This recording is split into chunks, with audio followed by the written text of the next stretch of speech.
भद्रं कर्णेभिः शृणुयाम देवाः भद्रं पश्येमाक्षभिर्यजत्राः स्थिरैरङ्गैस्तुष्टुवागुंसस्तनूभिः व्यशेमदेवहितं यदायुः स्वस्ति न इन्द्रो वृद्धश्रवाः स्वस्ति नः पूषा विश्ववेदाः स्वस्ति नस्तार्क्ष्यो अरिष्टनेमिः स्वस्ति नो बृहस्पतिर्दधातु ॐ शान्तिः शान्तिः शान्तिः हरिः ॐ श्रीगुरुभ्यो नमः हरिः ॐ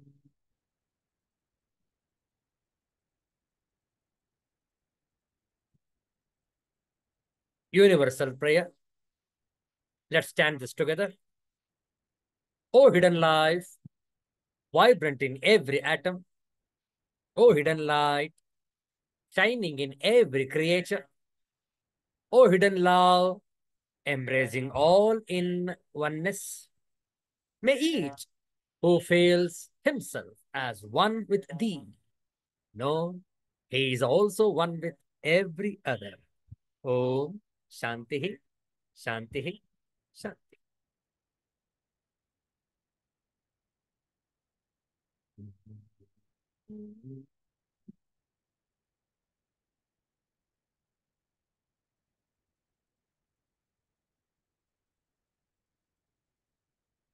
ಶ್ರೀ ಕೃಷ್ಣಾಷ್ಟಕಂ ಇದರ ಪಾರಾಯಣವನ್ನು ಮಾಡ್ತೇವೆ. ಶ್ರದ್ಧೆಯಿಂದ ಆಲಿಸುವಂತವರಾಗಿ. ಶ್ರೀ ಕೃಷ್ಣಾಷ್ಟಕಂ.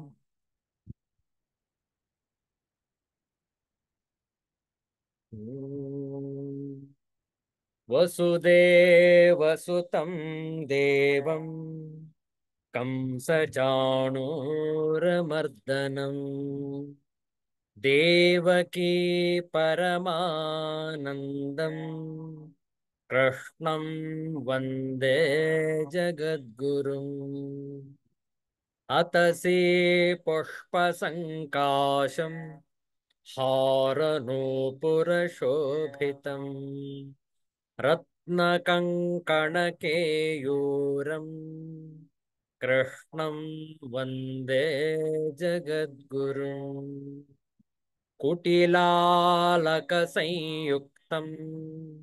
ಪೂರ್ಣಚಂದ್ರನಿಭಾನನಂ ವಿಲಸತ್ ಕುಂಡಲಧರಂ ಕೃಷ್ಣಂ ವಂದೇ ಜಗದ್ಗುರುಂ ಮಂದಾರಗಂಧಸಂಯುಕ್ತಂ ಚಾರುಹಾಸಂ ಚತುರ್ಭುಜಂ ಬಹಿರ್ಪಿಂಚಾವಚೂಡಾಂಗಂ ಕೃಷ್ಣಂ ವಂದೇ ಜಗದ್ಗುರುಂ ಉತ್ಫುಲ್ಲಪದ್ಮಪತ್ರಾಕ್ಷಂ ನೀಲಜೀಮೂತಸನ್ನಿಭಂ ಯಾದವಾನಾಂ ಶಿರೋರತ್ನಂ ಕೃಷ್ಣಂ ವಂದೇ ಜಗದ್ಗುರುಂ ರುಕ್ಮಿಣೀಕೇಲಿಸಂಯುಕ್ತಂ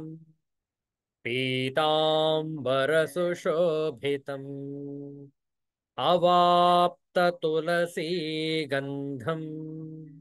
ಕೃಷ್ಣಂ ವಂದೇ ಜಗದ್ಗುರುಂ ಗೋಪಿಕಾನಾಂ ಕುಚದ್ವಂದ್ವ ಕುಂಕುಮಾಂಕಿತವಕ್ಷಸಂ ಶ್ರೀನಿಕೇತಂ ಮಹೇಶ್ವಾಸಂ ಕೃಷ್ಣಂ ವಂದೇ ಜಗದ್ಗುರುಂ ಶ್ರೀವತ್ಸಾಂಕಂ ಮಹೋರಸ್ಕಂ ವನಮಾಲಾ ವಿರಾಜಿತಂ ಶಂಖಚಕ್ರಧರಂ ದೇವಂ ಕೃಷ್ಣಂ ವಂದೇ ಜಗದ್ಗುರುಂ कृष्णाष्टकमिदं पुण्यं प्रातरुत्थाय यः पठेत् कोटिजन्म कृतं पापं स्मरणेन विनश्यति. ಶ್ರೀಕೃಷ್ಣಾರ್ಪಣಮಸ್ತು.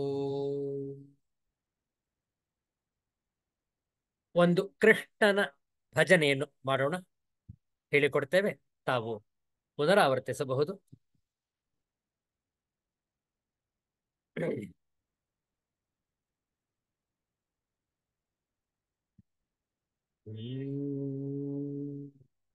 ಗೆಜ್ಜೆ ಕಟ್ಟಿ ಓಡಿ ಓಡಿ ಬಾರು,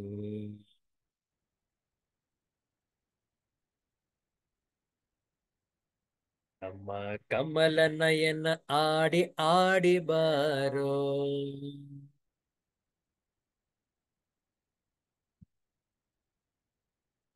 ಗೆಜ್ಜೆ ಕಟ್ಟಿ ಓಡಿ ಓಡಿ ಬಾರು,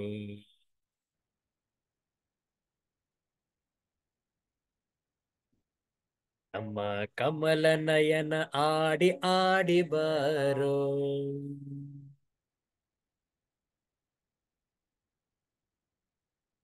ನಿನ್ನ ಪುಣ್ಯ ಪಾದ ಅರಸಿ ಅರಸಿ ಬಂದೆ,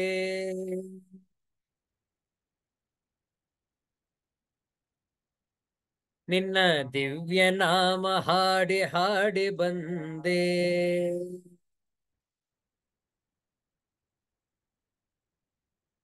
ನಿನ್ನ ಪುಣ್ಯ ಪಾದ ಅರಸಿ ಅರಸಿ ಬಂದೆ,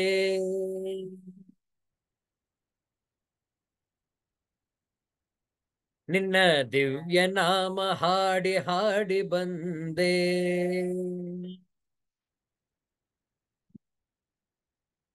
ಓ ಗೆಜ್ಜೆ ಕಟ್ಟಿ ಓಡಿ ಓಡಿ ಬಾರು,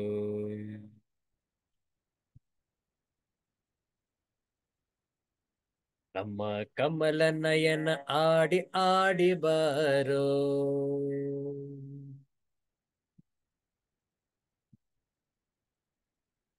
ದೇವಕಿ ನಂದನ ರಾಧಾ ಜೀವನ,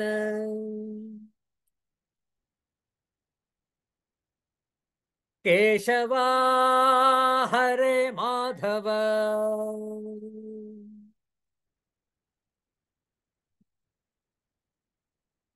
ಪೂತನಿ ಮರ್ದನ ಪಾಪ ವಿನಾಶನ,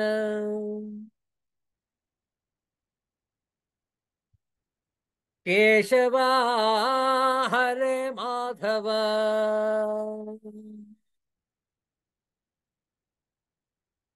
ಆ ಗೋಕುಲ ಬಾಲನೆ ಓಡಿ ಬಾರೋ,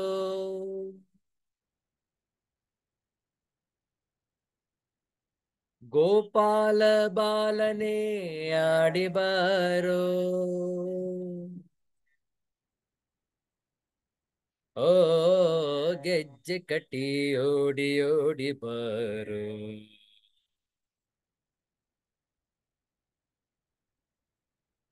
ನಮ್ಮ ಕಮಲ ನಯನ ಆಡಿ ಆಡಿ ಬಾರೋ.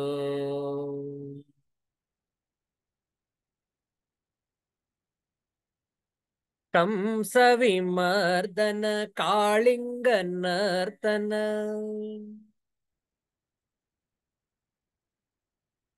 ಕೇಶವ ಹರೇ ಮಾಧವ,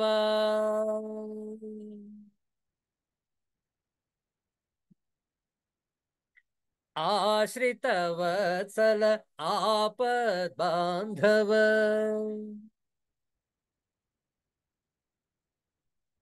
ಕೇಶವ ಹರೇ ಮಾಧವ.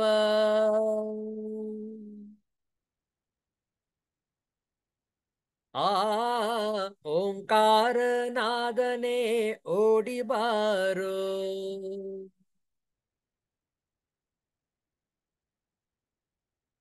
ಆನಂದ ಗೀತನೆ ಆಡಿ ಬಾರೋ. ಓ ಗೆಜ್ಜೆ ಕಟ್ಟಿ ಓಡಿ ಓಡಿ ಬಾರೋ,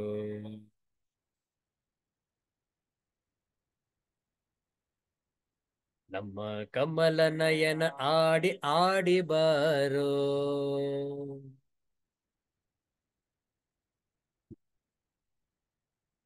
ಪಾಂಡವರ ರಕ್ಷಕ ಪಾಪ ವಿನಾಶಕ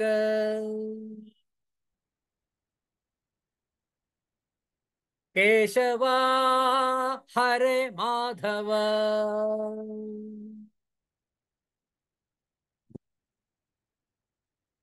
ಅರ್ಜುನ ರಕ್ಷಕ ಅಜ್ಞಾನ ನಾಶಕ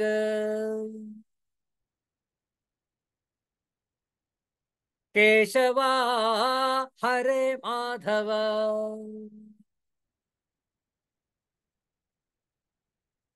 ಆ ಗೀತಾಮೃತನೇ ಓಡಿ ಬಾರೋ.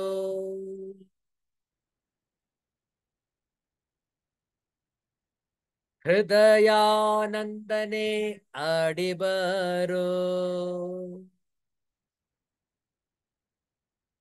ಓ ಗೆಜ್ಜೆ ಕಟ್ಟಿ ಓಡಿ ಓಡಿ ಬಾರೋ.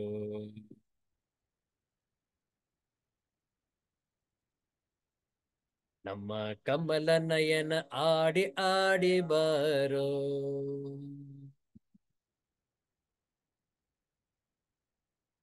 ನಿನ್ನ ಪುಣ್ಯ ಪಾದ ಅರಸಿ ಅರಸಿ ಬಂದೆ.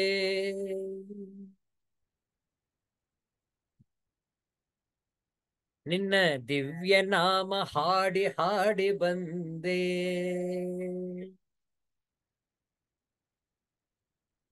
ಓ ಗೆಜ್ಜೆ ಕಟ್ಟಿ ಓಡಿ ಓಡಿ ಬಾರೋ.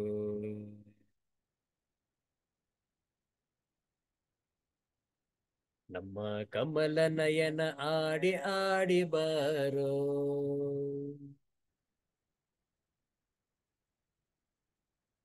ನಮ್ಮ ಕಮಲ ನಯನ ಆಡಿ ಆಡಿ ಬಾರೋ.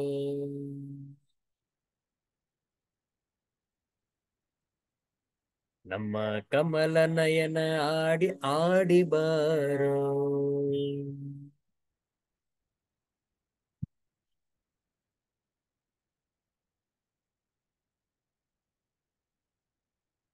द्वारकापति श्री कृष्ण महाराज की जय.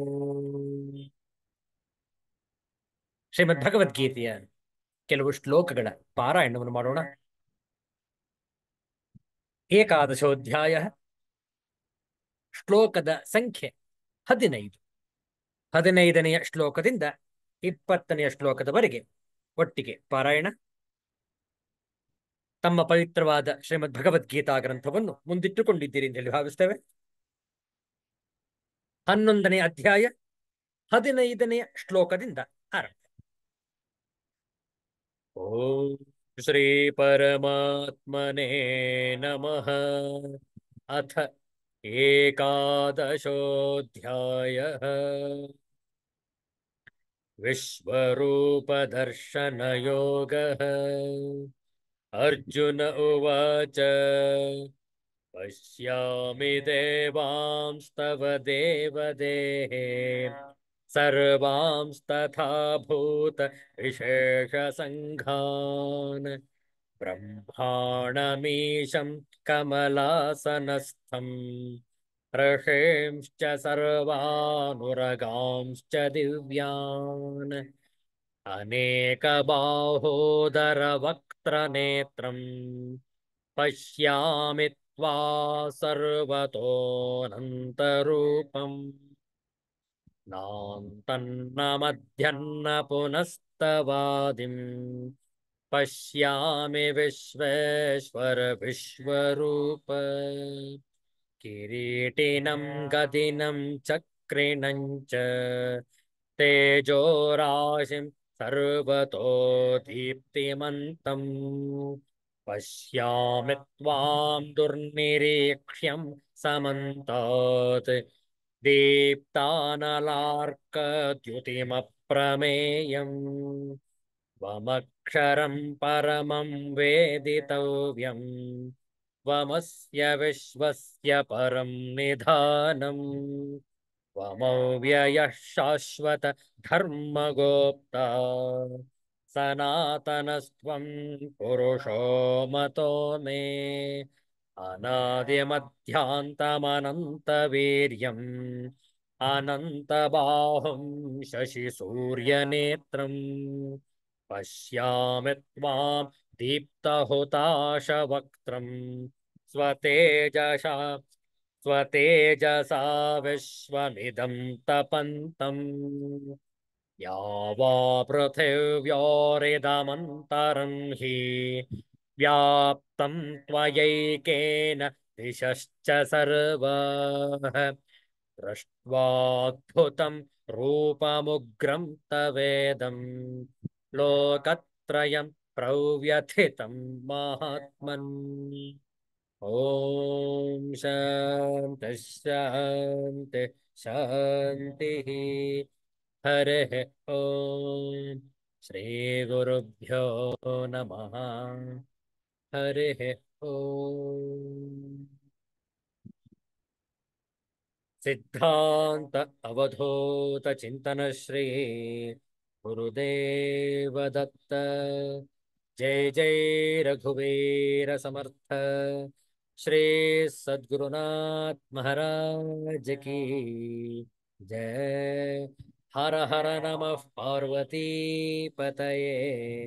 ಹರ ಹರ ಮಹಾದೇವ ಶಂಭೋ. ಶ್ರೀ ಗುರುಭ್ಯೋ ನಮಃ. ವಿಶ್ವರೂಪ ದರ್ಶನ ಯೋಗವನ್ನು ದರ್ಶನ ಮಾಡ್ತಾ ಇದ್ದೇವೆ. ಅರ್ಜುನನ ವಿಚಾರಗಳನ್ನು ಗಮನಿಸ್ತಾ ಇದ್ದೇವೆ. ಆತ ದಿವ್ಯವಾದ ಕಣ್ಣುಗಳಿಂದ ಆ ಬೃಹದಾಕಾರವಾದ ಅನಂತಮಯವಾದ ಭಗವಂತನ ಶರೀರವನ್ನು ನೋಡ್ತಾ ಇದ್ದಾನೆ. ಅತ್ಯಂತ ವಿಸ್ತಾರವಾಗಿದೆ. ಅದು ವರ್ಣಿಸಲಸದಳ. ಆದರೂ ಅರ್ಜುನನು ತಾನು ಏನನ್ನು ಗಮನಿಸ್ತಾ ಇದ್ದಾನೆ ಅದನ್ನು ವಿವರಿಸ್ತಾ ಇದ್ದಾನೆ. ನೋಡಿ, ಬಹಳ ಸುಂದರವಾಗಿದೆ. 21ನೆಯ ಶ್ಲೋಕವನ್ನು ನೋಡಬೇಕಾಗಿದೆ. ಆ ಶ್ಲೋಕವನ್ನು 2 ಬಾರಿ ಪಾರಾಯಣವನ್ನು ಮಾಡೋಣ ಒಟ್ಟಿಗೆ. 21ನೆಯ ಶ್ಲೋಕ. ವಿಶ್ವರೂಪದಲ್ಲಿ ಪ್ರವೇಶಿಸುವಾಗ ದೇವತಾ ಸಮೂಹ ಮತ್ತು ಸ್ತುತಿಸುತ್ತಿರುವ ಮಹರ್ಷಿಗಳನ್ನು ಮುಂತಾದವರನ್ನು ಅರ್ಜುನ ದರ್ಶಿಸುತ್ತಿದ್ದಾನೆ. ನೋಡಿ, 21ನೆಯ ಶ್ಲೋಕ 2 ಬಾರಿ ಪಾರಾಯಣ. ಮೇ ತ್ವಾಂ ಸುರಸಂಘಾ ವಿಶಂತಿ ಕೇಚಿತ್ ಭೀತಾಃ ಪ್ರಾಂಜಲಯೋ ಗೃಣಂತಿ ಸ್ವಸ್ತೀತ್ಯುಕ್ತ್ವಾ ಮಹರ್ಷಿ ಸಿದ್ಧಸಂಘಾಃ ಸ್ತುವಂತಿ ತ್ವಾಂ ಸ್ತುತಿಭಿಃ ಪುಷ್ಕಲಾಭಿಃ. ಅಮೇಹಿ ತ್ವಾಂ ಸುರಸಂಘಾ ವಿಶಂತಿ ಕೇಚಿತ್ ಭೀತಾಃ ಪ್ರಾಂಜಲಯೋ ಗೃಣಂತಿ ಸ್ವಸ್ತೀತ್ಯುಕ್ತ್ವಾ ಮಹರ್ಷಿ ಸಿದ್ಧಸಂಘಾಃ ಸ್ತುವಂತಿ ತ್ವಾಂ ಸ್ತುತಿಭಿಃ ಪುಷ್ಕಲಾಭಿಃ. ಪದ ವಿಭಾಗಗಳನ್ನು ನೋಡೋಣ. ಅಮೀ ಹಿ ತ್ವಾಂ ಸುರಸಂಘಾಃ ವಿಶಂತಿ ಕೇಚಿತ್ ಭೀತಾಃ ಪ್ರಾಂಜಲಯಃ ಗೃಣಂತಿ ಸ್ವಸ್ತಿ ಇತಿ ಉಕ್ತ್ವಾ ಮಹರ್ಷಿ ಸಿದ್ಧಸಂಘಾಃ ಸ್ತುವಂತಿ ತ್ವಾಂ ಸ್ತುತಿಭಿಃ ಪುಷ್ಕಲಾಭಿಃ. ಹೇ ಗೋವಿಂದ, ಅಮೀ ಸುರಸಂಘಾಃ ಹಿ, ಅದೇ ದೇವತೆಗಳ ಸಮೂಹಗಳು, ತ್ವಾಂ ವಿಶಂತಿ, ನಿನ್ನಲ್ಲಿ ಪ್ರವೇಶ ಮಾಡುತ್ತಿವೆ. ಮತ್ತು ಕೇಚಿತ್ ಭೀತಾಃ, ಕೆಲವರು ಭಯಭೀತರಾಗಿ, ಪ್ರಾಂಜಲಯಃ, ಕೈ ಮುಗಿದುಕೊಂಡು, ಗೃಣಂತಿ, ನಿನ್ನ ನಾಮ ಮತ್ತು ಗುಣಗಳ ಉಚ್ಚರಿಸುತ್ತಿರುವರು. ಮಹರ್ಷಿ ಸಿದ್ಧ ಸಂಘ, ಮಹರ್ಷಿಗಳು ಮತ್ತು ಸಿದ್ಧರುಗಳ ಸಮುದಾಯವು ಸ್ವಸ್ತಿ ಕಲ್ಯಾಣವಾಗಲಿ ಇತಿ ಉಕ್ತ್ವಾ ಎಂದು ಹೇಳಿ ಪುಷ್ಕಲಾಭಿ ಉತ್ತಮೋತ್ತಮ ಸ್ತುತಿಭಿ ಸ್ತೋತ್ರಗಳಿಂದ ತ್ವಾಂ ಸ್ತುವಂತಿ ನಿನ್ನನ್ನು ಸ್ತುತಿ ಮಾಡುತ್ತಿದ್ದಾರೆ. ಅದೇ ದೇವತೆಗಳ ಸಮೂಹಗಳು ನಿನ್ನಲ್ಲಿ ಪ್ರವೇಶಿಸುತ್ತಿವೆ ಮತ್ತು ಕೆಲವರು ಭಯದಿಂದ ಕೈಮುಗಿದು ನಿನ್ನ ನಾಮ ಮತ್ತು ಗುಣಗಳನ್ನು ಕೊಂಡಾಡುತ್ತಾರೆ. ಹಾಗೆಯೇ ಮಹರ್ಷಿ ಮತ್ತು ಸಿದ್ಧರ ಸಮುದಾಯಗಳು ಸ್ವಸ್ತಿ ವಾಚನ ಮಾಡುತ್ತಾ ಉತ್ತಮೋತ್ತಮ ಸ್ತೋತ್ರಗಳಿಂದ ನಿನ್ನನ್ನು ಸ್ತುತಿಸುತ್ತವೆ. ನೋಡಿ ಎಷ್ಟು ಚೆನ್ನಾಗಿದೆ. ನಮಗೆ ವಿಶ್ವರೂಪ ದರ್ಶನ ಆಗುವಾಗ ಯಾವ ರೀತಿ ಭಾಸವಾಗಬಹುದು? ಮನುಷ್ಯನ ವ್ಯಕ್ತಿತ್ವದ ವಿಕಸನವಾಗುವಾಗ ಎಂತಹ ಏಳಿಗೆ, ಎಂತಹ ಪ್ರಗತಿಯಾಗುವುದು ವಿಚಾರ ಮಾಡಿ. ಕೇವಲ ನಾನು, ನನ್ನದು, ಮನೆ, ಮಕ್ಕಳು, ಮಡದಿ ಇಷ್ಟೇ ವಿಚಾರದಲ್ಲಿರುವವರಿಗೆ ಈ ವಿಶ್ವರೂಪ ದರ್ಶನವನ್ನು ಮಾಡಿಸಿದಾಗ ಎಷ್ಟು ತಪ್ಪು ಮಾಡುತ್ತಿದ್ದೇವೆ ನಾವು. ಆ ಭಗವಂತನ ವಿಭೂತಿ ಅಂಥದ್ದು, ಅದನ್ನು ಮರೆತು ನಾವು ಕೇವಲ ಈ ಒಂದು ಸಂಸಾರದ ಜಾಡ್ಯದಲ್ಲೇ ಮುಳುಗಿದ್ದೇವಲ್ಲ. ವಿಚಾರ ಮಾಡಿ. ಅನಂತಾನಂತ ಭವ್ಯವಾದ ದಿವ್ಯವಾದ ಭಗವಂತನ ಸ್ವರೂಪ. ಮೊದಲ ಅರ್ಜುನನು ಆ ನೋಡುತ್ತಿರುವಂತಹ, ದರ್ಶನ ಆಗುತ್ತಿರುವಂತಹ ವಿವರಣೆಯನ್ನು ಕೊಡ್ತಾ ಇದ್ದಾನೆ. ನೋಡುವ ಶಾಂಕರ ಭಾಷ್ಯ 21ನೇ ಶ್ಲೋಕ. ಅಮೀಹಿತ್ವಾ. ಇದಕ್ಕೂ ಮುನ್ನ ಆಚಾರ್ಯ ಶಂಕರರು ಅವತರಣಿಕಾ ಭಾಷ್ಯದಲ್ಲಿ ಒಂದು ವಿಚಾರವನ್ನು ಹೇಳ್ತಾ ಇದ್ದಾರೆ ನೋಡಿ. ಅಥ ಅಧುನಾ ಪುರಾ ಯದ್ವಾ ಜಯೇಮ ಯದಿವಾನೋ ಜಯೇಯುಃ ಇತ್ಯರ್ಜುನಸ್ಯ ಯಹ ಸಂಶಯಃ ಆಸೀತ್ ತತ್ ನಿರ್ಣಯಾಯ ಪಾಂಡವ ಜಯಂ ಐಕಾಂತಿಕಂ ದರ್ಶಯಾಮಿ ಇತಿ ಪ್ರವೃತ್ತೋ ಭಗವಾನ್ ತಂ ಪಶ್ಯನ್ ಆಹ. ನೋಡಿ ಅವತರಣಿಕಾ ಭಾಷ್ಯಾರ್ಥ. ಇನ್ನು ಈಗ ನಾವು ಗೆಲ್ಲುವೆವೋ, ನಮ್ಮನ್ನು ಜಯಿಸುವರೋ ಎಂದು ಅರ್ಜುನನಿಗೆ ಹಿಂದೆ ಸಂಶಯ ಉಂಟಾಗಿತ್ತಷ್ಟೇ. 2ನೇ ಅಧ್ಯಾಯ 6ನೇ ಶ್ಲೋಕ.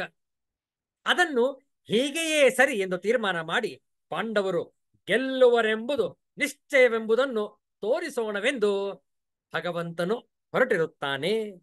ಆತನನ್ನು ಕಂಡು ಅರ್ಜುನನು ಹೀಗೆಂದು ಹೇಳುತ್ತಿದ್ದಾನೆ.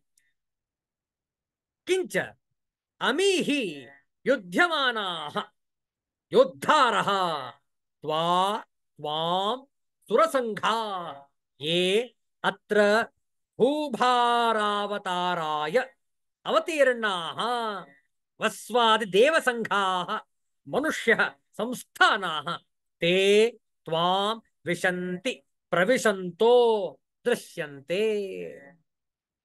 ಭಾಷ್ಯಾರ್ಥ ನೋಡಿ. ಮತ್ತು ಯುದ್ಧ ಮಾಡುತ್ತಿರುವ ಈ ಪಟು ಭಟರಿರುವರಲ್ಲ, ಭೂಮಿಯ ಭಾರವನ್ನು ಇಳಿಸುವುದಕ್ಕಾಗಿ ಯಾವ ಸುರಸಂಘಗಳು, ವಸುಗಳೇ ಮುಂತಾದ ದೇವತೆಗಳ ಗಣಗಳು ಇಲ್ಲಿ ಮನುಷ್ಯರ ರೂಪದಲ್ಲಿ ಅವತರಿಸಿರುವರಲ್ಲ, ಅವರು ತ್ವಾಂ ನಿನ್ನನ್ನೇ ಹೊಗಳುತ್ತಿರುವರು, ಪ್ರವೇಶಿಸುತ್ತಿರುವರು, ನಿನ್ನನ್ನು ಒಳ ಹೋಗುತ್ತಿರುವುದು ಕಂಡುಬರುತ್ತಿದೆ. ತತ್ರ ಕೇಚಿತ್ ಭೀತಾಃ ಪ್ರಾಂಜಲಯಃ ಸಂತಃ ಗೃಣಂತಿ ಸ್ತುವಂತಿ ತ್ವಾಂ ಅನ್ಯೇ ಪಲಾಯನೇಪಿ ಅಶಕ್ತಾಃ ಸಂತಃ. ಅವರಲ್ಲಿ ಇನ್ನೂ ಕೆಲವರು ಹೆದರಿ ಕೈ ಮುಗಿದುಕೊಂಡು ಓಡಿ ಹೋಗುವುದಕ್ಕೂ ಆಗದೆ ನಿನ್ನನ್ನು ಸ್ತುತಿಸುತ್ತಿರುವರು, ಹೊಗಳುತ್ತಿರುವರು. ಯುದ್ಧೇ ಪ್ರತ್ಯುಪಸ್ಥಿತೆ उत्पातादिनि उत्पातादि निमित्तानि उपलक्ष्य स्वस्त्यस्तु जगतः इति उक्त्वा महर्षि सिद्ध संघाः महर्षीणां सिद्धानां च संघाः स्तुवन्ति त्वां स्तुतिभिः पुष्कलाभिः ಸಂಪೂರ್ಣಾಭಿಃ. ಯುದ್ಧವು ಮೊದಲಾಗಲು ಉಂಟಾದ ಉತ್ಪಾತಗಳೇ ನೋಡಿ, ಉತ್ಪಾತಾದಿ ನಿಮಿತ್ತಾನಿ, ಉತ್ಪಾತಗಳೇ ಮುಂತಾದ ಕೆಟ್ಟ ಶಕುನಗಳನ್ನು, ಇಲ್ಲಿ ಮುಂತಾದ ಅಂತ ಯಾವುದಕ್ಕೆ ಹೇಳ್ತಾ ಇದ್ದಾರೆ? ಶಕುನ ಶಾಸ್ತ್ರದಲ್ಲಿ ಹೇಳಿದ ಅಪಶಕುನಗಳನ್ನು ಇಲ್ಲಿ ಮುಂತಾದ ಎಂಬ ಹೆಸರಿನಿಂದ ಹೇಳಿದೆ. ಅಪಶಕುನಗಳು ಕೆಲವೊಮ್ಮೆ ನಮಗೆ ಕಾಣಿಸ್ಕೊಳ್ತವೆ, ಕೆಲವೊಮ್ಮೆ ಶರೀರದಲ್ಲೇ ಆಯಾಯ ಭಾಗಗಳು ಅಲುಗಾಡುತ್ತವೆ. ಅದರಿಂದಲೇ ಗೊತ್ತಾಗಬೇಕು ನಮಗೆ ಯಾವುದೋ ಅಪಶಕುನ ಅಥವಾ ಶುಭ ಶಕುನ ಎರಡೂ ಆಗಬಹುದು. ಹೀಗೆ ಉತ್ಪಾತಗಳೇ ಮುಂತಾದ ಕೆಟ್ಟ ಶಕುನಗಳನ್ನು ಕಂಡು ಜಗತ್ತಿಗೆ ಕಲ್ಯಾಣವಾಗಲಿ, ಸ್ವಸ್ತ್ಯಸ್ತು ಜಗತಃ, ಜಗತ್ತಿಗೆ ಕಲ್ಯಾಣವಾಗಲಿ ಎನ್ನುತ್ತಾ ಮಹರ್ಷಿ ಸಿದ್ಧ ಸಂಘಗಳು, ಮಹರ್ಷಿಗಳ ಮತ್ತು ಸಿದ್ಧರ ಗುಂಪುಗಳು ಪುಷ್ಕಲವಾದ ಸಂಪೂರ್ಣವಾದ ಸ್ತುತಿಗಳಿಂದ ನಿನ್ನನ್ನು ಸ್ತುತಿಗೈಯುತ್ತಿರುವವು. ವಿಚಾರ ಮಾಡಿ,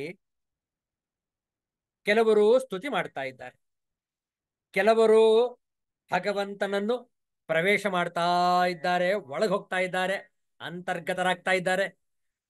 ಕೆಲವರಿಗೆ ನಡೆಯಕ್ಕೂ ಆಗದೆ, ಓಡಿ ಹೋಗುವುದಕ್ಕೂ ಆಗದೆ ಅಲ್ಲೇ ಕೈ ಜೋಡಿಸಿಕೊಂಡು ಸ್ತುತಿ ಮಾಡ್ತಾ ಇದ್ದಾರೆ.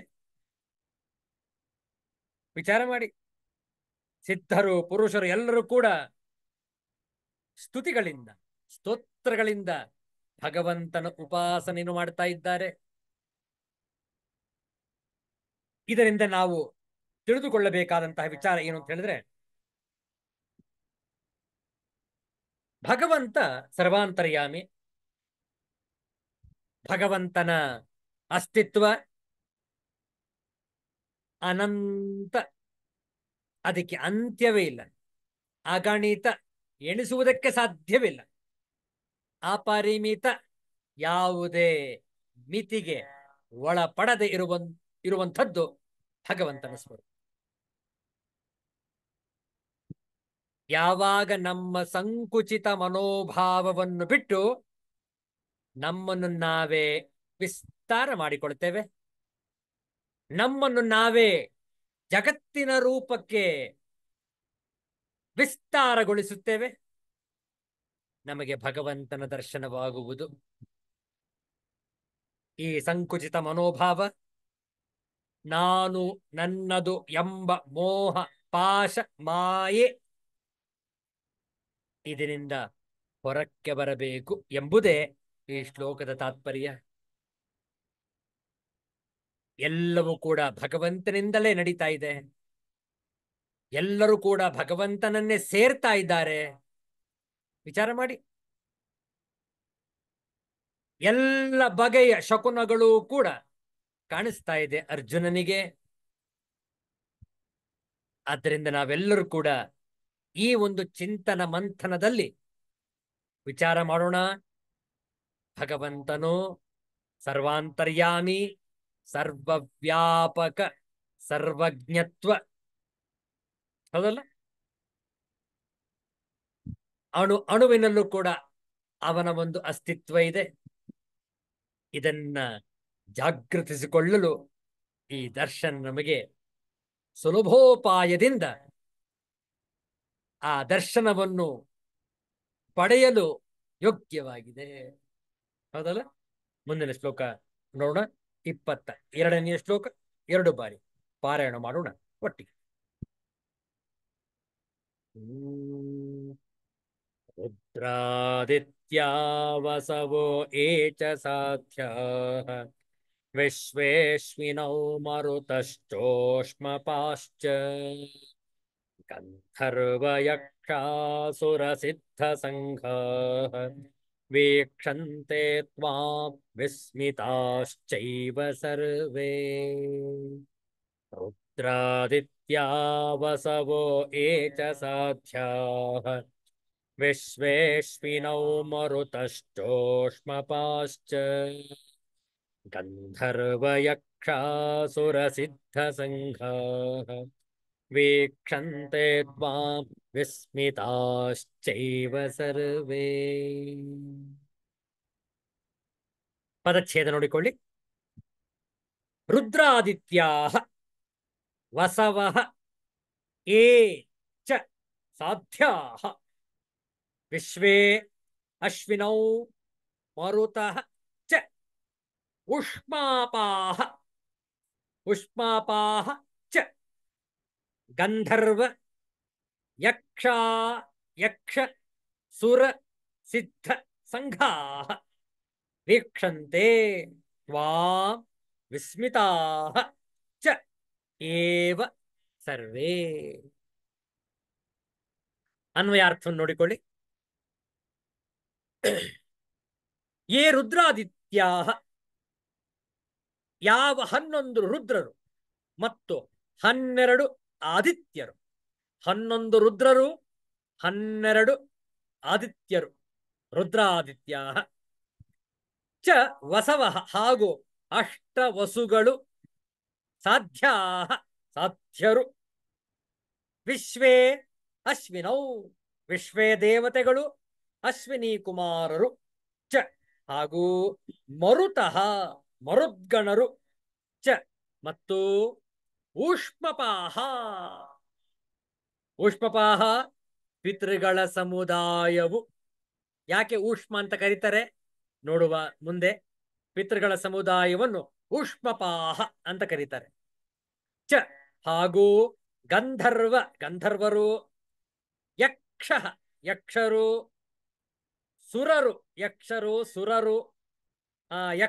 ಅಸುರರು, ಯಕ್ಷ ಅಸುರ, ಅದನ್ನ ಪದವಿಭಾಗ ಮಾಡಿದಾಗ ಯಕ್ಷ ಅಸುರ, ಯಕ್ಷರು ಅಸುರರು ಅಂದ್ರೆ ರಾಕ್ಷಸರು, ಸಿದ್ಧ ಸಂಘಾಹ ಮತ್ತು ಸಿದ್ಧರುಗಳ ಸಮುದಾಯವಿದೆಯೋ ತೇ ಸರ್ವೇ ಏವ ಅವರು ಎಲ್ಲರೂ ವಿಸ್ಮಿತಾಹ ವಿಸ್ಮಿತರಾಗಿ ಆಶ್ಚರ್ಯಚಕಿತರಾಗಿ ತ್ವಾಂ ವೀಕ್ಷಂತೆ ನಿನ್ನನ್ನು ನೋಡುತ್ತಾರೆ. 11 ರುದ್ರರು, 12 ಆದಿತ್ಯರು, 8 ವಸುಗಳು, ಸಾಧ್ಯರು, ವಿಶ್ವೇ ದೇವತೆಗಳು, ಅಶ್ವಿನಿ ಕುಮಾರರು, ಮರುದ್ಗಣರು, ಪಿತೃಗಳ ಸಮುದಾಯ, ಹಾಗೆಯೇ ಗಂಧರ್ವರು, ಯಕ್ಷರು, ರಾಕ್ಷಸರು, ಸಿದ್ಧರ ಸಮುದಾಯ ಇವರೆಲ್ಲರೂ ವಿಸ್ಮಿತರಾಗಿ ನಿನ್ನನ್ನೇ ನೋಡುತ್ತಿದ್ದಾರೆ. ನೋಡಿ, ದೇವತಾ ಸಮೂಹ ಎಷ್ಟು ಇದೆ. ರುದ್ರರು, ಆದಿತ್ಯರು, 8 ವಸುಗಳು ಎಲ್ಲರೂ ಕೂಡ ಆ ಭಗವಂತನ ರೂಪವೇ. ಭಗವಂತನ ವಿವಿಧ ಚಟುವಟಿಕೆಗಳನ್ನು ನಡೆಸುವಂತಹ ದೇವತೆಗಳು ಅವರೆಲ್ಲರೂ ಕೂಡ ಅಲ್ಲಿ ಉಪಸ್ಥಿತಿ ಇದ್ದಾರೆ. ಅರ್ಜುನನು ಅದನ್ನು ವಿವರಿಸ್ತಾ ಇದ್ದಾನೆ ನೋಡಿ. ಶಾಂಕರ ಭಾಷ್ಯ 22ನೇ ಶ್ಲೋಕ. ಕಿಂಚ ಅನ್ಯತ್ ರುದ್ರಾದಿತ್ಯಾಃ ವಸವಃ ಏ ಚ ಸಾಧ್ಯಾಃ ರುದ್ರಾದಯಃ ಗಣಾಃ ವಿಶ್ವೇ ದೇವಾಃ ಅಶ್ವಿನೌ ಚ ದ್ವೌ ದೇವೌ ವಿಶ್ವೇ ದೇವಾಃ ಅಶ್ವಿನೌ ಚ ದೇವೌ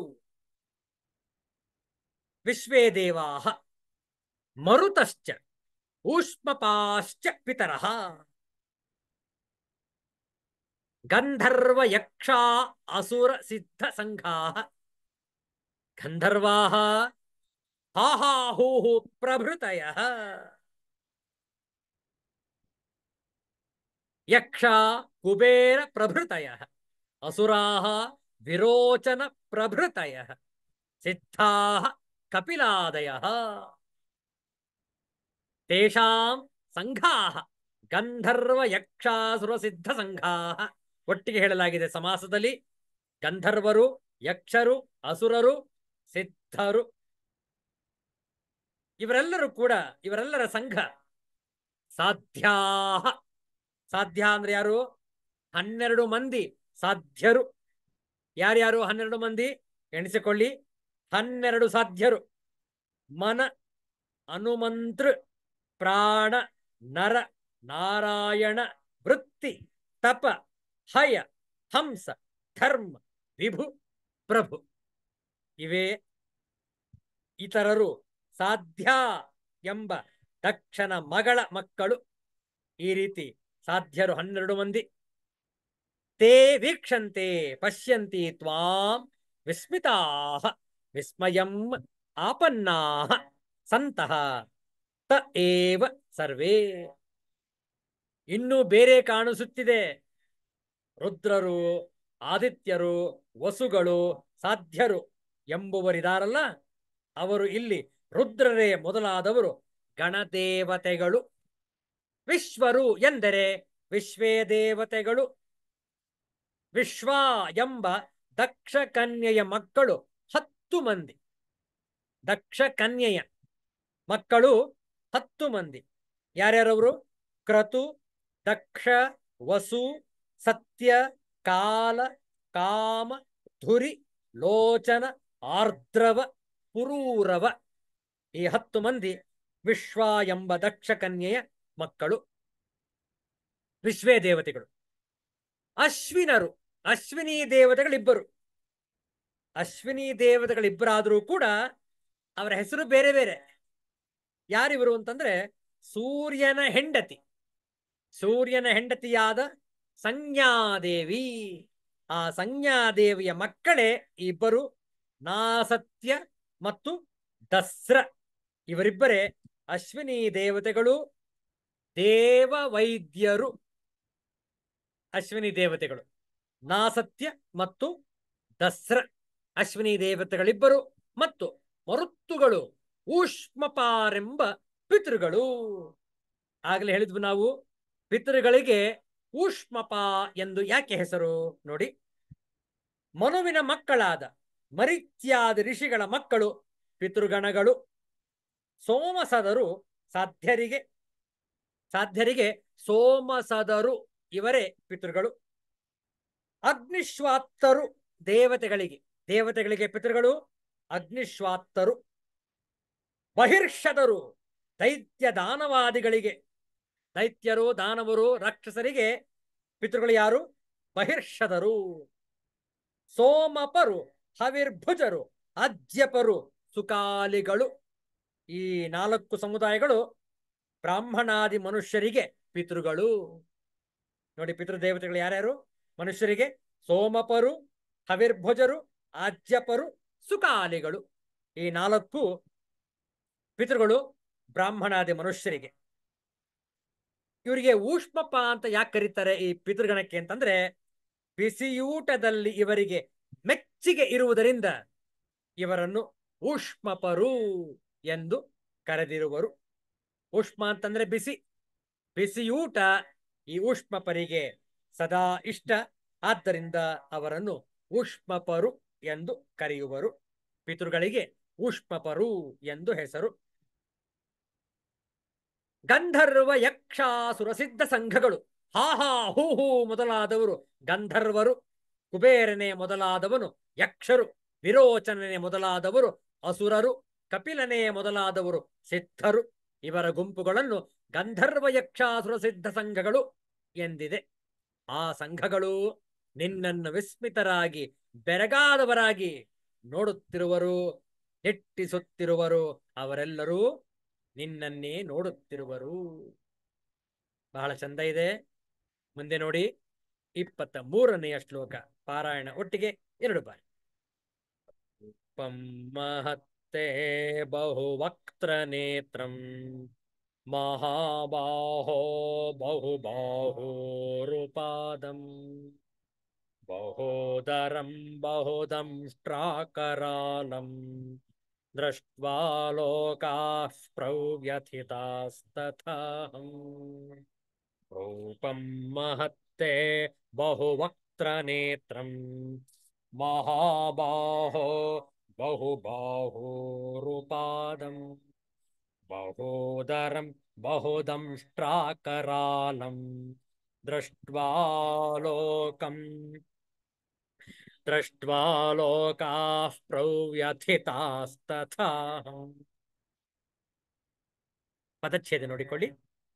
ರೂಪಂ ಮಹತ್ ತೇ ಬಹುವಕ್ತ್ರ ನೇತ್ರಂ ಮಹಾಬಾಹೋ ಬಹುಬಾಹೂರುಪಾದಂ ಬಹೂದರಂ ಬಹುದಂಶ್ರಾಕರಾಲಂ ದೃಷ್ಟ್ವಾ ಲೋಕಾಃ ಪ್ರವ್ಯಥಿತಾಃ ತಥಾ ಅಹಂ. ಪದಚ್ಛೇದ ನೋಡಿಕೊಳ್ಳಿ. ಹೇ ಮಹಾಬಾಹೋ, ಹೇ ಅರ್ಜುನ, ಹೇ ಕೃಷ್ಣ. ಇಲ್ಲಿ ಅರ್ಜುನ ಸಂಬೋಧನೆ ಮಾಡ್ತಾ ಇದ್ದಾನೆ ಭಗವಂತನನ್ನು. ಹೇ ಮಹಾಬಾಹೋ, ಹೇ ಕೃಷ್ಣನೇ, ಹೇ ಭಗವಂತನೇ. ತೇ ಬಹುವಕ್ತ್ರ ನೇತ್ರ, ನಿನ್ನ ಅನೇಕ ಮುಖಗಳು ಮತ್ತು ಬಹುನೇತ್ರಗಳ, ಬಹುಬಾಹು ಊರು ಉಪಾದಂ, ಅನೇಕ ಹಸ್ತಗಳು. ಬಾಹು ಹಸ್ತಗಳು, ಊರು ಊರು ಅಂದ್ರೆ ತೊಡೆ, ತೊಡೆಗಳು, ಮತ್ತು ಅನೇಕ ಬಹು ಪಾದಂ ಬಹು ಅನೇಕ ಕಾಲುಗಳುಳ್ಳ, ಬಹುದರಂ ಅನೇಕ ಉದರಗಳುಳ್ಳ, ಬಹು ದಂಷ್ಟ್ರಾಕರಾಲಂ ಹಲವು ಕೋರೆದಾಡೆಗಳ ಕಾರಣದಿಂದ ಅತ್ಯಂತ ವಿಕರಾಳ, ಮಹತ್ ರೂಪಂ ಮಹತ್ತಾದ ರೂಪವನ್ನು ದೃಷ್ಟ್ವಾ ನೋಡಿ, ಲೋಕಾಹ ಎಲ್ಲ ಜನರು ಪ್ರವ್ಯಥಿತಾಹ ವ್ಯಾಕುಲರಾಗುತ್ತಿದ್ದಾರೆ. ತಥಾ ಅಹಮಪಿ ಹಾಗೆ ನಾನೂ ಕೂಡ ವ್ಯಾಕುಲನಾಗುತ್ತಿದ್ದೇನೆ. ತಾತ್ಪರ್ಯ ನೋಡಿ. ಹೇ ಮಹಾಬಾಹೋ, ಹೇ ಭಗವನ್, ನಿನ್ನ ಅನೇಕ ಮುಖಗಳು ಮತ್ತು ಬಹುನೇತ್ರಗಳುಳ್ಳ, ಅನೇಕ ಬಾಹುಗಳು, ತೊಡೆಗಳು, ಕಾಲುಗಳುಳ್ಳ, ಅನೇಕ ಉದರಗಳುಳ್ಳ ಮತ್ತು ಹಲವು ಕೋರೆದಾಡಿಗಳಿಂದ ಅತ್ಯಂತ ವಿಕರಾಳವಾದ ಮಹತ್ತಾದ ರೂಪವನ್ನು ನೋಡಿ ಎಲ್ಲ ಜನರು ವ್ಯಾಕುಲರಾಗುತ್ತಿದ್ದಾರೆ. ಹಾಗೂ ನಾನು ಕೂಡ ವ್ಯಾಕುಲನಾಗಿದ್ದೇನೆ. ನೋಡಿ, ಅರ್ಜುನ ಅವರ ಜೊತೆ ತನ್ನನ್ನು ಕೂಡ ಸೇರಿಸ್ಕೊಳ್ತಾ ಇದ್ದಾನೆ. ಎಲ್ಲರೂ ಯಾರ್ಯಾರು ಕಾಣಿಸ್ಕೊಳ್ತಾ ಇದ್ದಾರೆ, ಯಕ್ಷ, ಗಂಧರ್ವ, ಸಿದ್ಧ, ಋಷಿ ಇತ್ಯಾದಿ ಎಲ್ಲರೂ ಕೂಡ ನಿನ್ನನ್ನು ನೋಡಿ ವ್ಯಾಕುಲರಾಗುತ್ತಿದ್ದಾರೆ. ನಾನೂ ಕೂಡ ವ್ಯಾಕುಲನಾಗಿದ್ದೇನೆ. ಯಾಕೆ? ಅಷ್ಟು ಭಯಂಕರವಾದ, ಉಗ್ರವಾದ, ಘೋರವಾದ ರೂಪವನ್ನು ನೋಡ್ತಾ ಇದ್ದಾನೆ.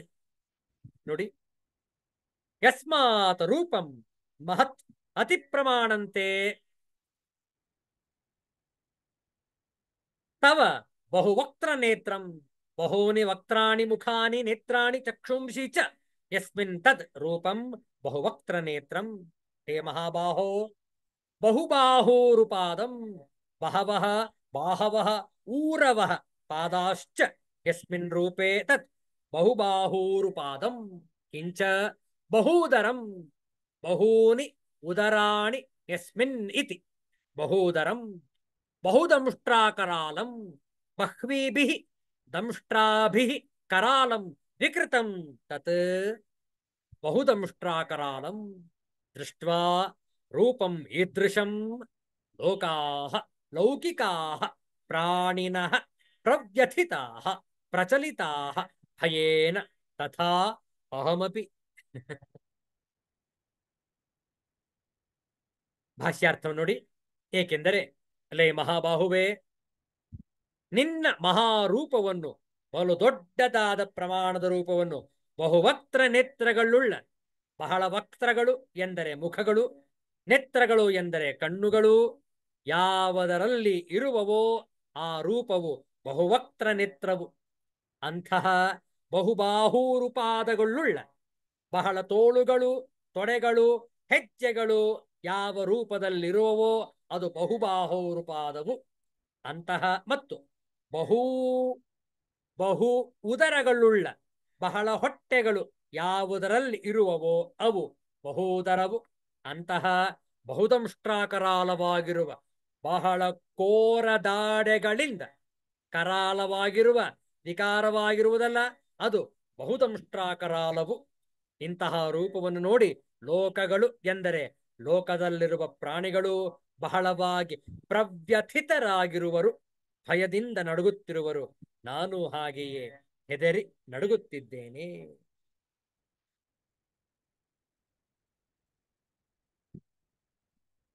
ನಮಗೆ ಅಲ್ಪ ಸ್ವಲ್ಪ ಜಗತ್ತನ್ನ ನಾವು ನೋಡ್ತಾ ಇರ್ತೇವೆ, ಹೌದಲ್ಲ? ನಮ್ಮ ಇತಿಮಿತಿಯಲ್ಲಿ ಕಣ್ಣಿಗೆ ಕಾಣಿಸುವಷ್ಟು, ಮನಸ್ಸು ಕಲ್ಪಿಸಿಕೊಳ್ಳುವಷ್ಟು ಜಗತ್ತನ್ನು ನಾವು ನೋಡ್ತಾ ಇರ್ತೇವೆ. ಬಹುಶಃ ಈಗಿನ ಆಧುನಿಕದ ಕಾಲದಲ್ಲಿ ನಾವು ದೂರದರ್ಶನದಲ್ಲಿ ವಾರ್ತೆಗಳನ್ನು ನೋಡ್ತಾ ಇದ್ದೇವೆ. ಅಲ್ಲಿ ಎಲ್ಲ ಬಗೆಯ ಸುದ್ದಿಗಳು ಕೂಡ ಬಿತ್ತರವಾಗುತ್ತಿದೆ, ಪ್ರಸಾರವಾಗುತ್ತಿದೆ. ಒಮ್ಮೊಮ್ಮೆ ಸಂತೋಷದ ಸುದ್ದಿಯನ್ನು ಪ್ರಸಾರ ಮಾಡುತ್ತಿರುವರು, ಕೆಲವೊಮ್ಮೆ ಅಪಘಾತ, ಬಹಳ ಸಾವು ನೋವುಗಳು ಆದಂತಹ ದೃಶ್ಯವನ್ನು ಕೂಡ ತೋರಿಸ್ತಾ ಇರ್ತಾರೆ. ಬಹುಶಃ ಪ್ರಕೃತಿ ವಿಕೋಪಕ್ಕೆ ಒಳಗಾಗಿರುವ ಪ್ರದೇಶವನ್ನು ತೋರಿಸ್ತಾ ಇರ್ತಾರೆ. ಅನೇಕ ಸಾವು ನೋವುಗಳು ನಮ್ಮ ಕಣ್ಣೆದುರಿಗೆ ಕಾಣಿಸ್ತಾ ಇವೆ. ಅದೇ ಭಗವಂತನ ವಿಕಾರ ರೂಪ, ಭಯಂಕರ ರೂಪ. ವಿಚಾರ ಮಾಡಿ, ಎಲ್ಲ ನಡೀತಾ ಇದೆ ಜಗತ್ತಲ್ಲಿ. ಅರ್ಜುನನು ಭಗವಂತನಲ್ಲಿ ಎಲ್ಲವನ್ನೂ ಕೂಡ ನೋಡ್ತಾ ಇದ್ದಾನೆ. ನೋಡಿ, ಈಗ ನಾವು ನೀವು ಕುಳಿತುಕೊಂಡು ಸತ್ಸಂಗವನ್ನು ಮಾಡ್ತಾ ಇದ್ದೇವೆ ಈ ಭುವಿಯಲ್ಲಿ, ಈ ಭೂಮಿಯ ಮೇಲೆ, ಹೌದಲ್ಲ? ಇನ್ನು ಅನೇಕ ಲೋಕಗಳಿವೆ, ಬೇರೆ ಬೇರೆ ಲೋಕಗಳು, ಬೇರೆ ಬೇರೆ ಕಾರ್ಯಗಳು ನಡೆಯುತ್ತಿವೆ ಇದೇ ಸಮಯದಲ್ಲಿ, ಇದೇ ಘಳಿಗೆಯಲ್ಲಿ. ಆದ್ರೆ ನಮಗದು ಕಾಣಿಸ್ತಾ ಇಲ್ಲ, ಗೊತ್ತಾಗ್ತಾ ಇಲ್ಲ. ಯಾಕೆ? ಅದು ಬೇರೆಲ್ಲೋ ನಡೀತಾ ಇದೆ, ಯಾವುದೋ ಲೋಕದಲ್ಲಿ ನಡೀತಾ ಇದೆ. ಆದ್ರೆ ಎಲ್ಲವನ್ನು ಒಟ್ಟಿಗೆ ನೋಡಿದಾಗ ಮನಸ್ಸು ವ್ಯಾಕುಲಗೊಳ್ಳುತ್ತೆ, ಭಯಭೀತರಾಗ್ತೇವೆ. ಯಾಕೆ? ಅಷ್ಟು ಕರಾಳವಾಗಿದೆ ಆ ಉಗ್ರ ರೂಪ. ನೋಡಿ, ಶರೀರವೇ ಕತ್ತರಿಸಿ ತುಂಡು ತುಂಡಾಗಿ ಬಿದ್ದಾಗ ಯಾರೇ ಆಗಲಿ ಅದನ್ನು ನೋಡಿದಾಗ ಭಯಭೀತರಾಗ್ತಾರೆ, ಹೌದಲ್ಲ? ಆದ್ದರಿಂದ ವಿಶ್ವರೂಪ ದರ್ಶನ, ಆಲ್ ಇನ್ ಒನ್, ಎಲ್ಲವೂ ಕೂಡ ಒಂದರಲ್ಲೇ ನೋಡುವಂಥದ್ದು ವಿಶ್ವರೂಪ ದರ್ಶನ ಯೋಗ. ಅರ್ಜುನನು ಗಮನಿಸ್ತಾ ಇದ್ದಾನೆ ನೋಡಿ. ಅಂತಹ ಒಂದು ಭಯಂಕರವಾದ ದೃಶ್ಯವನ್ನು ನೋಡುವಾಗ ಯಾರಿಗೆ ಆಗಲಿ ಹೆದರಿಕೆ ಆಗುತ್ತೆ. ತತ್ರ ಇದಂ ಕಾರಣಂ, ಇದಕ್ಕೆ ಕಾರಣವೇನೆಂದರೆ, ಯಾಕೆ ನಾವು ಭಯಭೀತರಾಗಿ ಪ್ರವ್ಯಥಿತರಾಗಿ ವ್ಯಾಕುಲರಾಗಿದ್ದೇವೆ? ಕಾರಣವೇನೆಂದರೆ, ಮುಂದಿನ ಶ್ಲೋಕ ನೋಡಿ. ನಭಸ್ಪೃಶಂ ದೀಪ್ತಮನೇಕ ವರ್ಣಂ ವ್ಯಾತ್ತಾನನಂ ದೀಪ್ತ ವಿಶಾಲ ನೇತ್ರಂ ದೃಷ್ಟ್ವಾ ಹಿ ತ್ವಾಂ ಪ್ರವ್ಯಥಿತಾಂತರಾತ್ಮ ಧೃತಿನ್ನ ವಿಂದಾಮಿ ಶಮಂ ಚ ವಿಷ್ಣೋ. ನಭಸ್ಪೃಶಂ ದೀಪ್ತಮನೇಕ ವರ್ಣಂ ವ್ಯಾತ್ತಾನನಂ ದೀಪ್ತ ವಿಶಾಲ ನೇತ್ರಂ ದೃಷ್ಟ್ವಾ ಹಿ ತ್ವಾಂ ಪ್ರವ್ಯಥಿತಾಂತರಾತ್ಮ ಧೃತಿಂ ನ ವಿಂದಾಮಿ ಶಮಂ ಚ ವಿಷ್ಣೋ. ನಭಸ್ಪೃಶಂ ದೀಪ್ತಂ ಅನೇಕ ವರ್ಣಂ ವ್ಯಾತ್ತಾನನಂ ದೀಪ್ತ ವಿಶಾಲ ನೇತ್ರಂ ದೃಷ್ಟ್ವಾ ಹಿ ತ್ವಾಂ ಪ್ರವ್ಯಥಿತಾಂತರಾತ್ಮ ಧೃತಿಂ ನ ವಿಂದಾಮಿ ಶಮಂ ಚ ವಿಷ್ಣೋ. ಹಿ ಏಕೆಂದರೆ, ಹೇ ವಿಷ್ಣು, ಹೇ ವಿಷ್ಣುವೇ, ನಭಸ್ಪೃಶಂ ಆಕಾಶವನ್ನು ಸ್ಪರ್ಶಿಸುವ, ದೀಪ್ತಂ ದೇದೀಪ್ಯಮಾನ, ಅನೇಕ ವರ್ಣಂ ಅನೇಕ ವರ್ಣಗಳಿಂದ ಯುಕ್ತವಾದ, ಯಾತ್ತಾನನಂ ತೆರೆದಿರುವ ಬಾಯಿ, ಮತ್ತು ದೀಪ್ತ ವಿಶಾಲ ನೇತ್ರಂ ಪ್ರಕಾಶಮಾನ ವಿಶಾಲವಾದ ನೇತ್ರಗಳಿಂದ ಕೂಡಿದ ತ್ವಾಂ ನಿನ್ನನ್ನು ದೃಷ್ಟ್ವಾ ನೋಡಿ ಪ್ರವ್ಯಥಿತಾಂತರಾತ್ಮ ಭಯಭೀತ ಅಂತಃಕರಣವುಳ್ಳವನಾದ ನಾನು ಧೃತಿಂ ಧೈರ್ಯ ಚ ಶಮಂ ಧೈರ್ಯ ಮತ್ತು ಶಾಂತಿ ನ ವಿಂದಾಮಿ ಪಡೆದಂತಿಲ್ಲವಾಗಿದೆ. ತಾತ್ಪರ್ಯ ನೋಡಿ. ಏಕೆಂದರೆ ಹೇ ವಿಷ್ಣು, ಆಕಾಶವನ್ನು ಮುಟ್ಟಿದ ತೇಜಸ್ವಿ ಅನೇಕ ಬಣ್ಣಗಳಿಂದ ಕೂಡಿದ ತೆರೆದಿರುವ ಮುಖಗಳು ಮತ್ತು ಪ್ರಕಾಶಮಾನ ನೇತ್ರಗಳಿಂದ ಕೂಡಿದ ನಿನ್ನನ್ನು ನೋಡಿ ಭಯಗೊಂಡ ಅಂತಃಕರಣವುಳ್ಳ ನನಗೆ ಧೈರ್ಯ ಮತ್ತು ಶಾಂತಿಯು ಇಲ್ಲವಾಗಿದೆ. ನೋಡಿ, ಭಗವಂತನ ಬಾಯಿ ತೆರೆದಿದೆ, ಕಣ್ಣುಗಳು ತೆರೆದಿವೆ. ನಾವು ಕೇವಲ ಇದನ್ನು ಪದಾರ್ಥ ಮಾಡಿಕೊಳ್ಳೋದು ಬೇಡ.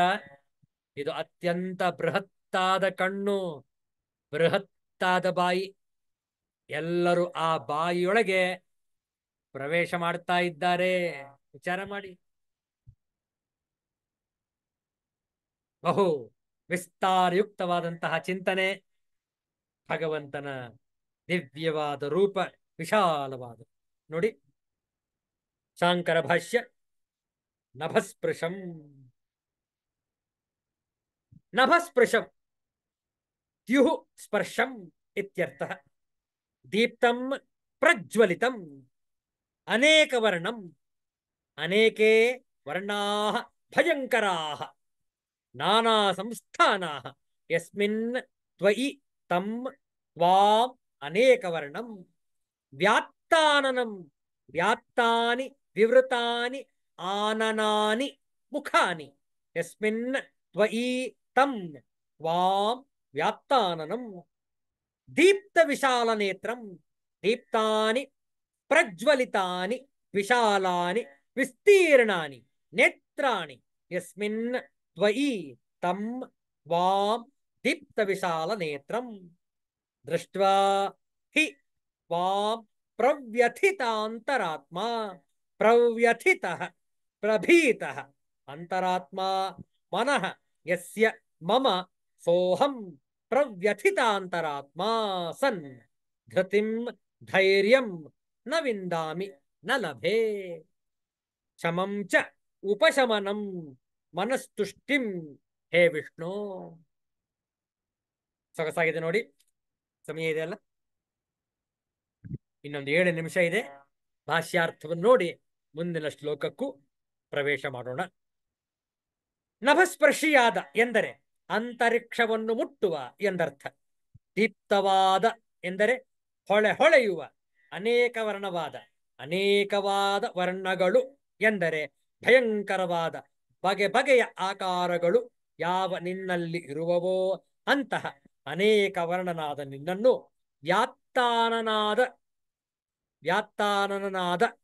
ವ್ಯಾತ್ತವಾದ ತೆರೆದುಕೊಂಡಿರುವ ಆನನಗಳು ಎಂದರೆ ಮುಖಗಳು ಯಾವ ನಿನ್ನಲ್ಲಿ ಇರುವವೋ ಅಂತಹ ವ್ಯಾತ್ತಾನನಾದ ನಿನ್ನನ್ನು ದೀಪ್ತ ವಿಶಾಲ ನೇತ್ರನಾದ.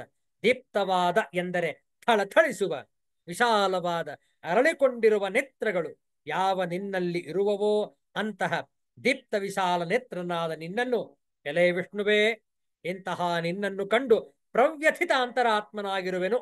ಪ್ರವ್ಯಥಿತವಾದ ಎಂದರೆ ಬಹಳವಾಗಿ ಹೆದರಿರುವ, ಅಂತರಾತ್ಮವು ಎಂದರೆ ಮನಸ್ಸು ಯಾವ ನನಗಿರುವುದೋ ಅಂತಹ ನಾನು ಪ್ರವ್ಯಥಿತ ಅಂತರಾತ್ಮನಾಗಿರುವೆನು. ಧೃತಿಯನ್ನು ಎಂದರೆ ಧೈರ್ಯವನ್ನೂ ಪಡೆಯದೆ ಇರುವೆನು, ಹೊಂದದೆ ಇರುವೆನು. ಶಮವನ್ನೂ ಎಂದರೆ ಉಪಶಾಂತಿಯನ್ನು, ಮನಸ್ತುಷ್ಟಿಯನ್ನು ಪಡೆಯದೆ ಇರುವೆನು. ಮನಸ್ಸು ಈಗ ಸ್ವಲ್ಪ ವಿಚಲಿತವಾಗಿದೆ ಅರ್ಜುನನದು. ಯಾಕೆ ಅಂತಂದ್ರೆ ಭಯಂಕರವಾದ ದೃಶ್ಯಗಳನ್ನು ಆತ ನೋಡುತ್ತಿದ್ದಾನೆ.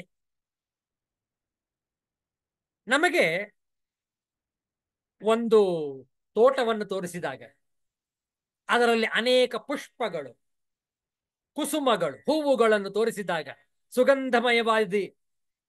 ಸುಗಂಧಮಯವಾದಂತಹ ಆ ಕುಸುಮಗಳನ್ನು ತೋರಿಸಿದಾಗ ಮನಸ್ಸು ಅತ್ಯಂತ ಪ್ರಫುಲ್ಲಗೊಳ್ಳುತ್ತೆ, ಅತ್ಯಂತ ಆನಂದವನ್ನು ಹೊಂದುತ್ತೆ.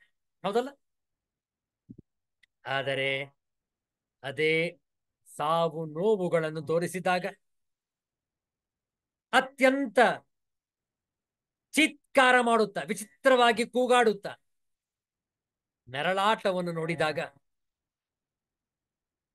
ಹೆದರಿಕೊಳ್ತೇವೆ, ಭಯಭೀತರಾಗ್ತೇವೆ. ಹೌದಲ್ಲ?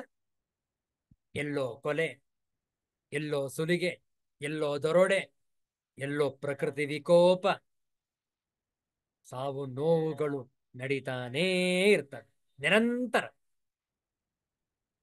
ನೋಡಿ, ಈ ದೃಶ್ಯಕ್ಕೂ ಆ ದೃಶ್ಯಕ್ಕೂ ಎಷ್ಟು ವ್ಯತ್ಯಾಸವಿದೆ.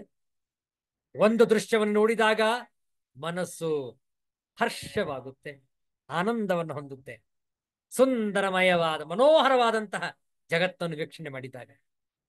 ಅದೇ ಅಪಘಾತಗಳು ಸಂಭವಿಸಿದಾಗ, ಭಯಂಕರವಾದ ದೃಶ್ಯಗಳನ್ನು ಜಗತ್ತಿನಲ್ಲಿ ನೋಡುವಾಗ ಮನಸ್ಸು ವಿಕಾರಗೊಳ್ಳುತ್ತೆ, ವ್ಯಾಕುಲಗೊಳ್ಳುತ್ತೆ. ಹೌದಲ್ಲ? ಆದ್ರಿಂದ ಅರ್ಜುನ ಹೇಳ್ತಾ ಇದ್ದಾನೆ, ಎಲ್ಲರ ಹಾಗೆ ನನಗೂ ಕೂಡ ಹೆದರಿಕೆಯಾಗಿದೆ, ಧೈರ್ಯ ಇಲ್ಲವಾಗಿದೆ, ಶಾಂತಿ ಕಳೆದುಕೊಂಡಿದ್ದೇವೆ ಎಂದು ಅರ್ಜುನನು ಹೇಳ್ತಾ ಇದ್ದಾನೆ. ಇದಕ್ಕೆ ಕಾರಣ ಮುಂದಿನ ಶ್ಲೋಕದ ವಿವರಣೆ. ಆ ಶ್ಲೋಕವನ್ನು 2 ಬಾರಿ ಪಾರಾಯಣವನ್ನು ಮಾಡಿ ಇಂದಿನ ಸತ್ಸಂಗವನ್ನು ಸಂಪನ್ನಗೊಳಿಸೋಣ. ಇದರ ಶಾಂಕರ ಭಾಷ್ಯವನ್ನು ನಾಳೆ ದಿವಸ ಆದಿತ್ಯವಾಸರ ಸಂಜೆ 7 ಗಂಟೆಗೆ ಸರಿಯಾಗಿ ಮುಂದುವರಿಸೋಣ.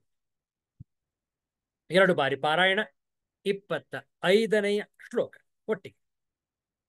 ದಂಷ್ಟ್ರಾಕರಾಲಾನಿ ಚ ತೇ ಮುಖಾನಿ ದೃಷ್ಟ್ವೈವ ಕಾಲಾನಲಸನ್ನಿಭಾನಿ ದಿಶೋ ನ ಜಾನೇ ನ ಲಭೇ ಚ ಶರ್ಮ ಪ್ರಸೀದ ದೇವೇಶ ಜಗನ್ನಿವಾಸ. ದಂಷ್ಟ್ರಾಕರಾಲಾನಿ ಚ ತೇ ಮುಖಾನಿ ದೃಷ್ಟ್ವೈವ ಕಾಲಾನಲಸನ್ನಿಭಾನಿ ದಿಶೋ ನ ಜಾನೇ ನ ಲಭೇ ಚ ಶರ್ಮ ಪ್ರಸೀದ ದೇವೇಶ ಜಗನ್ನಿವಾಸ. ಪದಚ್ಛೇದ. ದಂಷ್ಟ್ರಾಕರಾಲಾನಿ ಚ ತೇ ಮುಖಾನಿ ದೃಷ್ಟ್ವಾ ಏವ ಕಾಲಾನಲಸನ್ನಿಭಾನಿ ದಿಶಃ ನ ಜಾನೇ ನ ಲಭೇ ಚ ಶರ್ಮ ಪ್ರಸೀದ ದೇವೇಶ ಜಗನ್ನಿವಾಸ. ಅನ್ವಯಾರ್ಥ ನೋಡಿಕೊಳ್ಳಿ. ಹೇ ಭಗವನ್, ದಂಷ್ಟ್ರಾಕರಾಲಾನಿ ಕೋರೆದಾಡೆಗಳ ಕಾರಣದಿಂದ ವಿಕರಾಳವಾಗಿರುವ, ಚ ಕಾಲಾನಲ ಸನ್ನಿಭಾನಿ ಮತ್ತು ಪ್ರಳಯ ಕಾಲದ ಅಗ್ನಿಗೆ ಸಮಾನವಾಗಿ ಪ್ರಜ್ವಲಿತನಾದ, ತೇ ಮುಖಾನಿ ನಿನ್ನ ಮುಖಗಳನ್ನು, ದೃಷ್ಟ್ವಾ ನೋಡಿ, ನಾನು ದಿಶಃ ನ ಜಾನೆ ದಿಕ್ಕುಗಳನ್ನು ತಿಳಿಯುತ್ತಿಲ್ಲ, ಚ ಮತ್ತು ಶರ್ಮ ಏವ ನ ಲಭೆ ಶರ್ಮ ನೆಮ್ಮದಿಯೂ ಸಹ ಪಡೆಯುತ್ತಿಲ್ಲ. ಆದ್ದರಿಂದ ದೇವೇಶ ಜಗನ್ನಿವಾಸ ಪ್ರಸೀದ, ಹೇ ದೇವೇಶ, ಹೇ ಜಗನ್ನಿವಾಸ, ನೀನು ಪ್ರಸನ್ನನಾಗು. ತಾತ್ಪರ್ಯ ನೋಡಿ. ಕೋರೆದಾಡೆಗಳಿಂದಾಗಿ ವಿಕರಾಳವಾದ ಪ್ರಳಯ ಕಾಲದ ಅಗ್ನಿಯಂತೆ ಪ್ರಜ್ವಲಿತ ನಿನ್ನ ಮುಖಗಳನ್ನು ನೋಡಿ ನಾನು ದಿಕ್ಕೆಟ್ಟು ನೆಮ್ಮದಿಯನ್ನು ಕಳೆದುಕೊಂಡಿದ್ದೇನೆ. ಆದ್ದರಿಂದ ಹೇ ದೇವಾಧಿದೇವ, ಹೇ ಜಗನ್ನಿವಾಸನೇ, ನೀನು ಪ್ರಸನ್ನನಾಗು. ಅರ್ಜುನನ ಈ ಒಂದು ಭಯಕ್ಕೆ ಕಾರಣವನ್ನು ತಿಳಿಸುತ್ತಾ, ಹೇ ಭಗವಂತ, ಈ ವಿಕರಾಳ ರೂಪವನ್ನು ನೋಡಿ ನಾನು ಹೆದರಿಕೊಂಡಿದ್ದೇನೆ. ಆದ್ದರಿಂದ ದಯಮಾಡಿ ಪ್ರಸನ್ನ ಚಿತ್ತನಾಗು. ನಿನ್ನ ಹಳೆಯ ರೂಪ ಎಷ್ಟು ನೆಮ್ಮದಿಯನ್ನು ಕೊಡ್ತಾ ಇತ್ತು, ಅಂತಹ ರೂಪವನ್ನೇ ತೋರಿಸು, ಪ್ರಸನ್ನನಾಗು. ಈ ಭಯಂಕರವಾದ ಉಗ್ರವಾದ ನಿನ್ನ ರೂಪವನ್ನು ನೋಡಿ ನನ್ನ ಮನಸ್ಸು ವ್ಯಾಕುಲಗೊಂಡಿದೆ. ನೋಡಿ, ಈ ಶ್ಲೋಕದ ಭಾಷ್ಯವನ್ನು ನಾಳೆ ಸಂಜೆ ಮುಂದುವರಿಸೋಣ. ನಾಳೆ ಸಂಜೆ 7 ಗಂಟೆಗೆ ಸರಿಯಾಗಿ ಮತ್ತೆ ಭೇಟಿಯಾಗೋಣ. ಎಲ್ಲರಿಗೂ ಒಳಿತಾಗಲಿ, ಎಲ್ಲರಿಗೂ ಶುಭವಾಗಲಿ. ಶಾಂತಿ ಮಂತ್ರ. ಓಂ ಅಸತೋ ಮಾ ಸದ್ಗಮಯ ತಮಸೋ ಮಾ ಜ್ಯೋತಿರ್ಗಮಯ ಮೃತ್ಯೋರ್ಮಾ ಅಮೃತಂಗಮಯ. ಓಂ ಶಾಂತಿ ಶಾಂತಿ ಶಾಂತಿ. ಹರಿ ಓಂ. ಶ್ರೀ ಗುರುಭ್ಯೋ ನಮಃ. ಹರಿ ಓಂ.